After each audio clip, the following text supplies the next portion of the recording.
Olá, primeiramente agradecer ao nobre colega Paulo Cardoso, esse monstro da comunicação do segmento de florestas plantadas, por nos conceder a oportunidade em levar a todos e a todas o projeto Beija-Flor.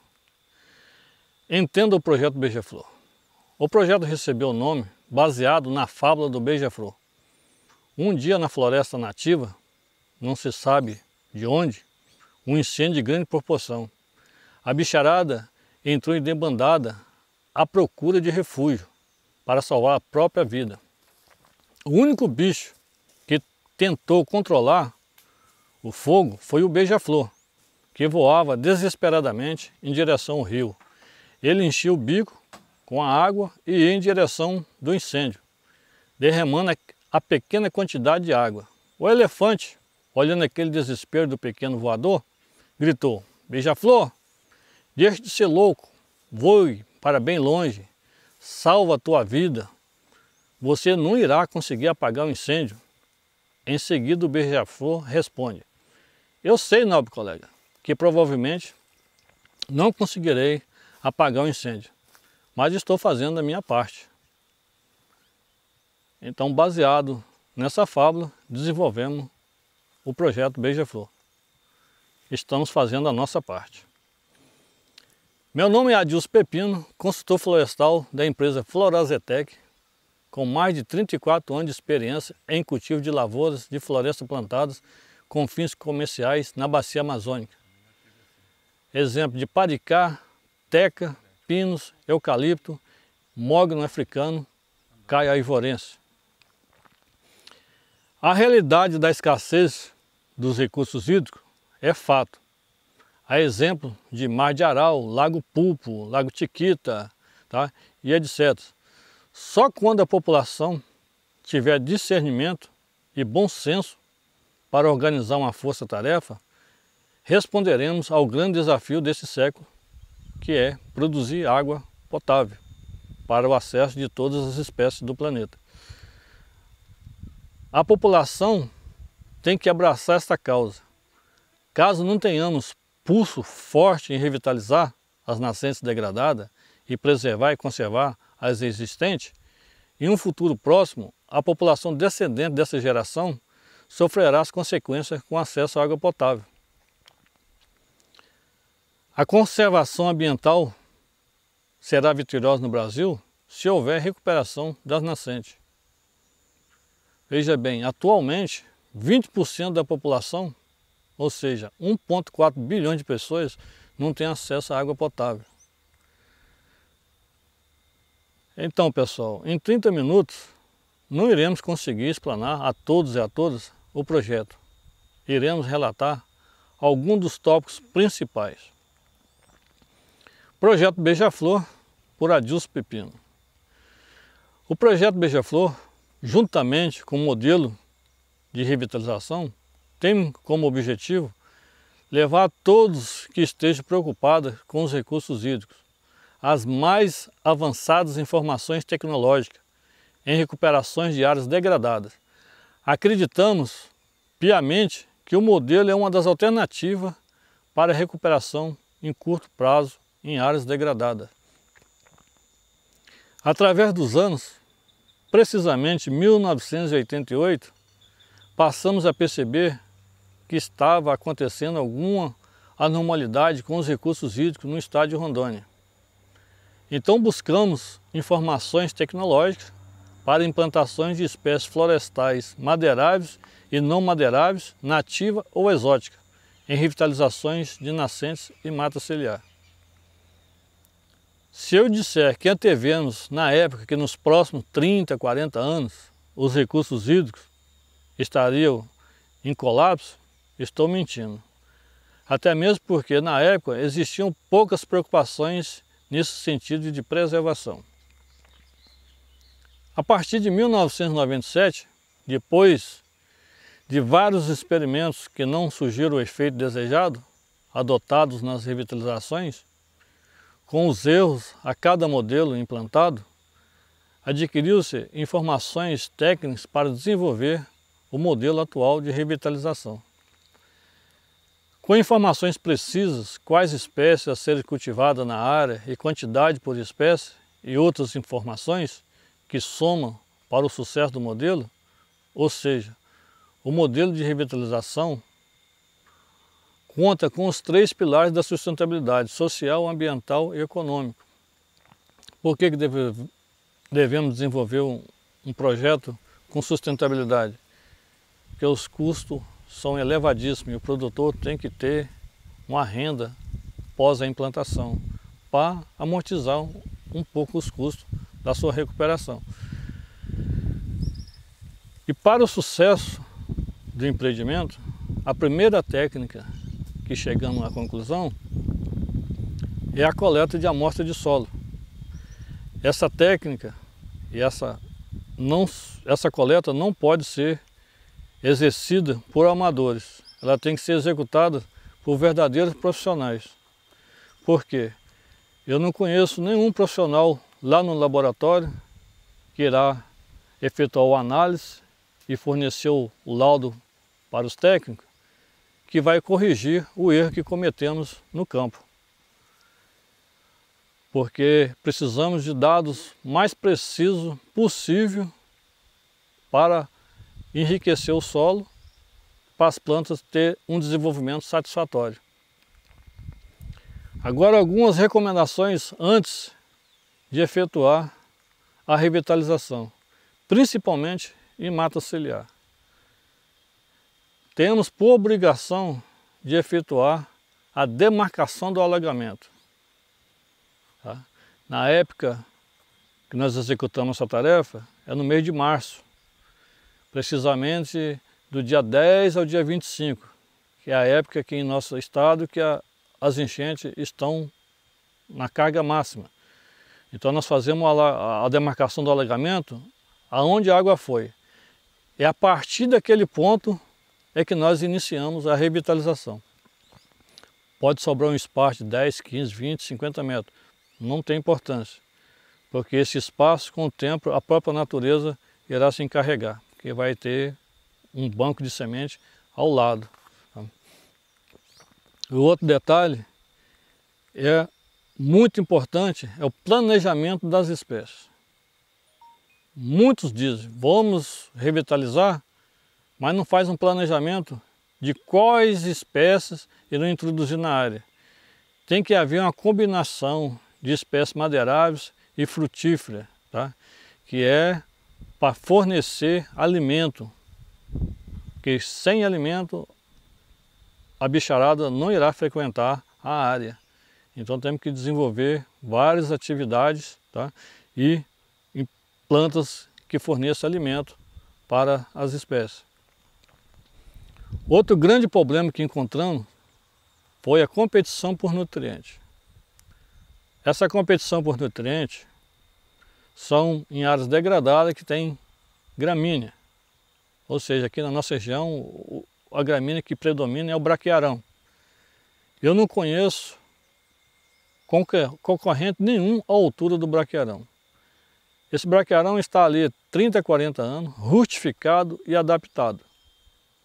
Quando pegamos o laudo da análise de solo e concluímos que devemos colocar X grama de adubo na cova, X grama de adubação de arranque, X grama de adubação de cobertura, quem é que irá absorver primeiramente esse nutriente que estamos disponibilizando no campo? É o capim, porque a planta, quando cultivamos ela leva de 20 a 30 dias para se adaptar e iniciar o desenvolvimento. O sistema radicular do capim está trançado. Então, quando você administra a adubação, o capim absorve mais de 70%. E caso deixar as plantas no meio de capim, mais de 70% das plantas irão morrer. E as plantas que ali ficar não terá desenvolvimento satisfatório. Outro problema seríssimo é formiga cortadeira, tanto a saúva como a quem-quem. Ou combatemos a formiga rigorosamente, ou a formiga irá dizimar a tua plantação. Isso é fato. O isolamento. da área. Tem muitas pessoas que criticam esse problema. Vamos isolar a área? De que jeito? Só isolar a área e haver regeneração natural? Eu não concordo, porque existem vários experimentos de isolamento de área e a regeneração é só capoeira. Não existe espécie nobre, tá? E nem frutífera. Então esse isolamento da área ele tem que ser igual ou melhor que cercas de divisa de rodovias, para tentar conter o máximo de animais a adentrar na área. O cronograma das espécies, nós fizemos uma relação de 21 espécies: paricá, copaíba, jatobá, ipê amarelo, ipê rosa, ipê roxo, jamelão, bagina, ingacipó, ingafejão, sumaúma, paineira, jequitibá, cedro rosa, genipapo, eucalipto, cerejeira, castanha do Brasil, seringueira, açaí e pupunha. Mas nós introduzimos no modelo, no mínimo 35 espécies. Tá? Damos prioridade a 3 espécies pioneiras para a nossa região: o paricá, eucalipto e paineira. Mais à frente vai entender. E as tardias, nós introduzimos em vários pontos da área, tá? No intervalo dessas 3 pioneiras. Como assim, o nosso espaçamento é 3x3, tá? 1.111 plantas por hectare, mais 223 mudas de açaí. Todo o alinhamento, na bordadura, nas margens do igarapé, nós colocamos uma muda de açaí. A degradação da mata ciliar. O agricultor, por ganância de 1 hectare, 2 hectares, ele desmata até as margens do igarapé e está cometendo um erro gravíssimo. E nós profissionais, e até mesmo os leigos, considerar que só em revitalizar a mata ciliar nós estamos resolvendo o problema do assoreamento, estamos cometendo um erro gravíssimo. Nós devemos também levar informação ao produtor que ele também tem que reter a água no solo produtivo. Por quê? Se observa os rios na época do verão, a água é decantada. No inverno, ela é marrom. O que acontece? Essa água, nas enxurradas, quando chove, está trazendo sedimento e matéria orgânica do solo, para o leito do rio. Então, a cada ano que se passa, o agricultor vai ter que utilizar mais e mais adubo nas suas áreas. Ok? Então, no nosso projeto, nós não damos prioridade em primeiro objetivo à água. Nosso primeiro objetivo a ser alcançado é a erosão. No primeiro ano, já na implantação do projeto, eu tenho que estagnar esse grande problema. Eu estagnando o problema da erosão, eu já irei eliminar outro problema, que é o sedimento, tá? O assoreamento nos rios. E quais espécies que eu cultivo com esse objetivo? O paricá e o eucalipto e a paineira. Essas 3 espécies têm um sistema radicular bastante agressivo. Tá? Já nos primeiros meses você observa e já vai notar a diferença. Então ele vai reter esse problema que é a erosão. E o segundo objetivo nosso é atrair inseto. Por que devemos atrair o inseto? Porque com a presença do inseto na área, os pássaros virão junto. E o pássaro fará a diferença ao longo dos anos nessa revitalização que nós iniciamos. Por quê? Veja bem, tempos atrás nós cultivávamos uma espécie que é a embaúba. Que a embaúba, várias espécies de pássaro se alimentam da semente. É um dos principais alimentos do bicho preguiça. E atualmente nós não cultivamos mais a embaúba.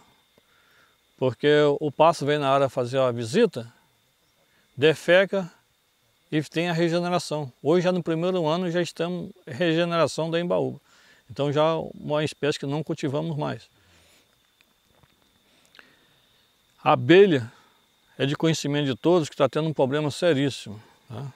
As abelhas estão desaparecendo. E uma combinação de espécies na área revitalizada, nos 2 primeiros anos já vai surgir abelha na área. Tá? A área já vai ter a enxame de abelha, com moradia fixa já. O assoreamento,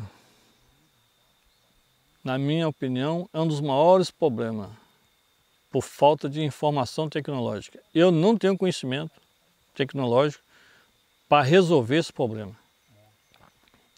Por quê? Eu conheço 2 tecnologias que é adotada. A primeira, o APC e uma caçamba. Aí os operadores com a APC vai, retira o sedimento, faz o carregamento da caçamba e a caçamba se desloca para outro local para levar esse sedimento. A outra tecnologia é a balsa com draga. Draga de garimpo, que ele pega, fica sugando o leito do rio e despejando no próprio rio. Estamos resolvendo o problema do ponto X e encaminhando para o ponto Y. Não sabemos dizer se precisamente aonde vai ter esse problema. Se é 30, 40, 50 ou 100 quilômetros rio abaixo. Mas não estamos resolvendo o problema do assoreamento. Então é um problema seríssimo. Agora iremos demonstrar a todos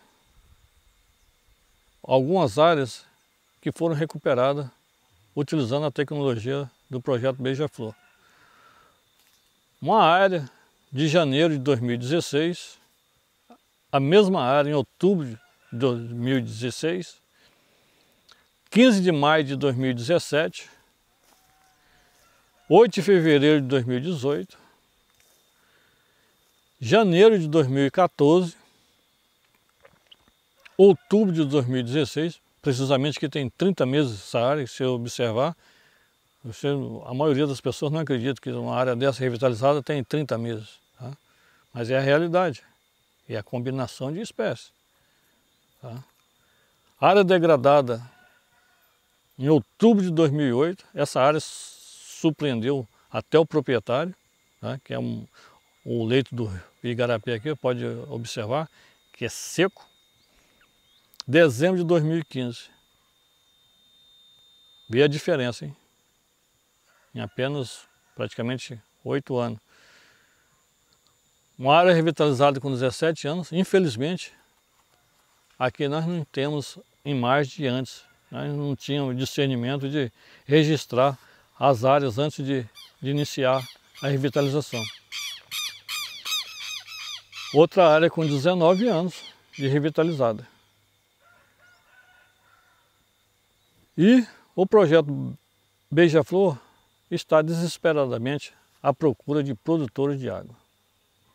Ou seja, um dos maiores desafios do homem para o século XXI é estagnar ou reverter o quadro assustador do acesso de todas as espécies do planeta à água potável. A cada ano os recursos hídricos estão se exaurindo a passos largos. Se observarmos com mais propriedade, esse fenômeno está acontecendo em todo o planeta. Não é um problema localizado. Os grandes lagos do planeta estão passando por situações muito críticas, ou até mesmo desaparecendo. Vou citar exemplo de um lago aqui, de um país vizinho nosso, na Bolívia. Era o segundo maior lago da Bolívia, Lago Pulpo, perdendo apenas para o Titicaca. E ele não desapareceu em décadas não, ele desapareceu em 3 anos. 2015, 2016 e 2017. Um lago com 3.185 km² de água. Sumiu do mapa. Tá? Então, a gente comenta algumas vezes que o Lago Titicaca também está passando por problema, porque o afluente do Lago Pulpo é o Lago Titicaca. Então tem que haver um estudo no Lago Titicaca para ver o que está acontecendo com o Lago Titicaca também. Tá? Então, senhoras e senhores, o projeto Beija-Flor em busca de novo produtor de água potável para as futuras gerações. Porque acreditamos que a única geração que terá tempo hábil para reverter esse quadro ou estagnar ele é a nossa geração. As futuras gerações não terão tempo hábil para reverter esse quadro assustador. Uma das alternativas que o homem moderno encontrou foi a dessalinização das águas dos oceanos. Louvável essa tecnologia. Mas é a pergunta que fica: toda essa tecnologia está voltada para qual espécie? Foi desenvolvida exclusivamente para atender às necessidades da raça humana? Como que fica a situação das outras espécies que habitam o nosso planeta? Não que sejamos contra a dessalinização, longe disso, mas pensamos que os especialistas deveriam empenhar com mais profissionalismo as questões sobre as revitalizações dos recursos hídricos em nosso planeta. Veja bem, acesso à água potável não é exclusividade da raça humana. Existem várias espécies que necessitam desses recursos para a sua sobrevivência. Até mesmo porque a última espécie que Deus colocou aqui nesse planeta foi a raça humana. As outras espécies estão aqui bem antes de nós. Tá? Agora mais para a reflexão. A nossa casa, o planeta Terra, nós estamos cuidando bem dele? Conforme deve ser cuidado? Eu acredito que não. O planeta Terra é o único planeta do sistema solar que se tem conhecimento que Deus nos deu o privilégio de sobrevida. O homem fica gastando bilhões de dólares em busca de água no planeta Marte. E esqueceu do principal, que a nossa residência é o planeta Terra e não o planeta Marte. Fica aqui o nosso recado e muito obrigado a todos e a todas. O nosso contato segue abaixo para qualquer eventualidade, perguntas, críticas ou onde devemos melhorar, estamos à disposição. Ok?